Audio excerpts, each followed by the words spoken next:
Et bien voilà, donc nous retrouvons une chronique. Alors une chronique qui est à la fois une chronique sociale, historique, mais aussi humoristique. Connaissiez-vous la grève de la moustache? Alors j'ai lu ça dans Le Monde diplomatique d'août 2022, à la page 14. En fait, c'est drôle, mais c'est un conflit qui est important puisqu'il va opposer les ouvriers boulangers, les limonadiers, pardon, qui vont faire une grève très importante à cette date. Et 1907, c'est pas neutre, c'est une date où les conflits sociaux sont très importants en ce début du XXe siècle.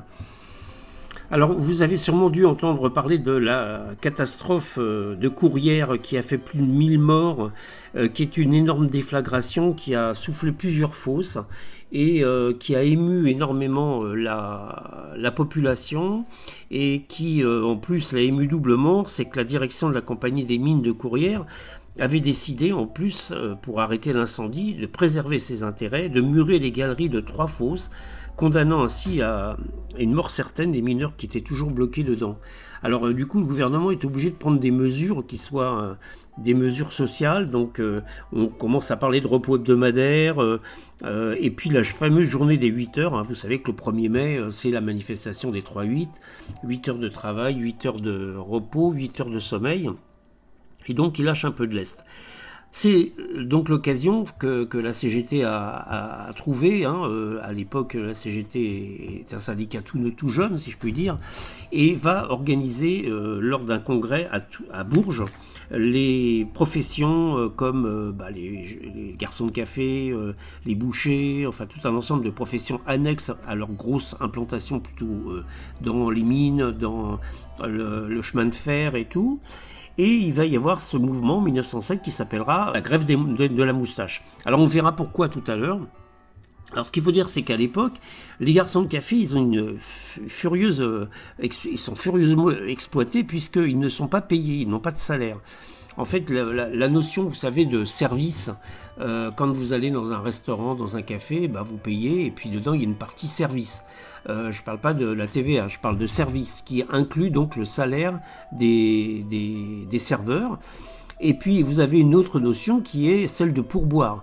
Le pourboire étant fait pour boire et non pas pour être rémunéré. Or à l'époque, les gens étaient rémunérés sur la base du pourboire. Hein. C'est-à-dire que le patron, il y avait une sorte de gros cochon ou une tirelire qui était mise sur le bar et les clients payaient au patron la consommation et versaient dans cette tirelire le, le pourboire. Et le soir, le patron distribuait, suivant un ordonnancement bien précis, les fruits de ce pourboire. Alors, le chef de rang avait bien plus, bien sûr, que le simple garçon. Donc, il y avait toute une hiérarchisation qui était faite. Et le patron, lui, se servait aussi sur cette caisse pour payer les bougies, enfin les différents éléments qui étaient utilisés pour le service. Ce qu'il faut savoir aussi, c'est qu'il n'y avait pas de contrat de travail. Et donc les gens venaient le matin pour l'embauche ou pas et pouvaient avoir des journées de 20 heures. Donc vous voyez, c'était des conditions très très dures. Et donc cette grande grève va débuter le 11 avril 1907.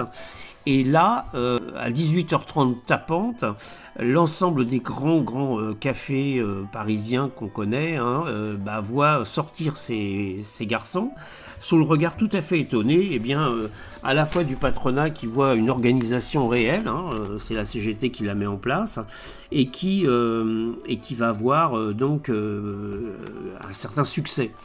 Alors Clémenceau, qui est le président du Conseil, ministre de l'Intérieur, il joue toujours le double jeu. Clémenceau, il est pote avec Louise Michel, mais en même temps, il fait tirer sur les ouvriers, il ne faut pas l'oublier. Il a même soutenu Auguste Blanqui, c'est pour vous dire qu'il n'est pas regardant. Il est très très anti-clérical. Il est Dreyfusard aussi, mais aussi c'est un gars qui est très proche des patrons. Et donc il va recevoir les ouvriers boulangers ainsi que les serveurs de brasserie. Et bien sûr, ces gens-là, il va les entraîner dans des discussions. Et dès qu'il va pouvoir, il va revenir en arrière, notamment en embauchant de braves Italiens pour venir faire le pain. Donc il y a une guerre du pain qui a lieu parallèlement à cette grève de la moustache. Et donc une organisation patronale qui elle aussi est très très musclée et voire violente, puisqu'elle va organiser une sorte de milice contre les grévistes. Alors les grévistes, à la fois par ces milices-là, mais aussi par la police. Donc on invente des façons de se rassembler tout à fait rigolotes, qui nous rappellent des souvenirs, en organisant des rendez-vous secondaires, en faisant circuler de fausses informations, et puis hop, les gens se retrouvent en manifestation dans un autre endroit où on ne les attend pas du tout. Voilà, et c'est très drôle.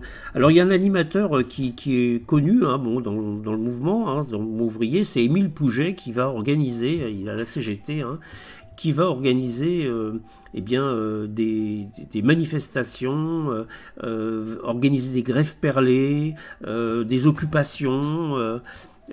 Et puis face aux polémiques qui ont lieu, comme quoi les grévistes saboteraient le travail, le pain, les choses comme ça, eh bien il va répondre et en fait il répond que c'est le patronat qui sabote en fait les différentes fabrications de pain et tout quoi.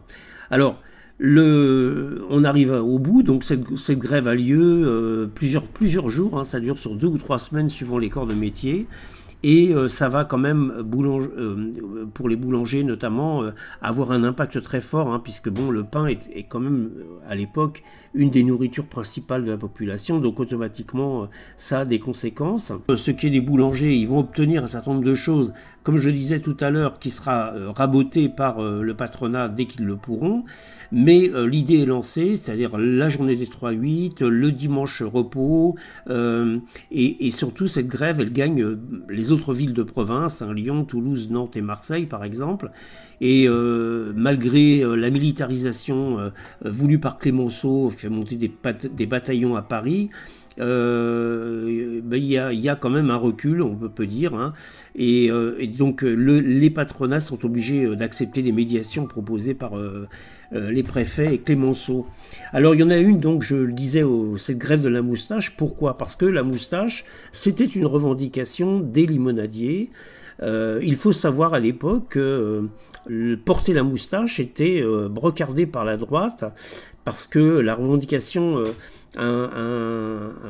une symbolique très très forte à l'époque voit les Français porter fièrement le poil. Pourtant la barbichette à Émile Combes, la moustache pointue à Georges Yvetot, voire Clémenceau avec sa moustache, voire Jean Jaurès aussi, ou le bouc de Patrice MacMahon, eh bien les favoris, etc.